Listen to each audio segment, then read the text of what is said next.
Salom hammaga. Radarga pul to'lab charchadinglarmi? Qanaqangi radar olishni bilmayapsizlarmi? Neonline olsammi yoki Doppler Pro olsammi deb hozir O'zbekistonda topida Doppler Pro turibdi. 3 oyoqlarni kilometrdan olib beradi. Yangi chiqqan Indamas deysizlarmi, Holois deysizlarmi, hammasini bemalol olib berar ekan. Nastroykalari, dizaynlarini ko'rsatib o'taman. Nastroykalari juda ham zo'r, ko'rinishi ham, oldinglardan radar chiqib deteksiya beraversa, qo'linglarni bitta mashina qilasizlar, bo'ldi, bezuk bo'ladi. Keyingi radarda bemalol aytib ketaveradi. Nastroykalarni ko'rib o'tamiz. Sozlamalar menyusi. Kardon. A. Kris. Loch. 25. Multirad. Prefix. Megak. Автокод. Home.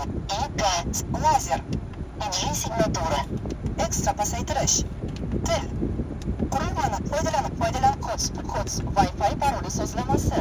Ya'ni bunda Wi-Fi orqali ham yangilaysizlar. Har 7 kunda yangilanish keladi. O'zing Telegram gruppasi bor. O'shda bemalol tushunmagan joylarni ko'rsatib berishadi, nastroykalarini aytib turishadi. 7 kunda masalan har yo'llarda bilsanglar lochin yoki boshqa narsada faqat mulaj, ya'ni korobkani o'zi turadi. O'sha radarlarga vaqt o'tib haqiqiy lochinmi, holoismi, boshqa radar solib qo'ygan payt ko'plar tushmoqda. O'shani bu har 7 kunda yangi radar qo'yilgandan boshlab sraz bazaga kiritishadi.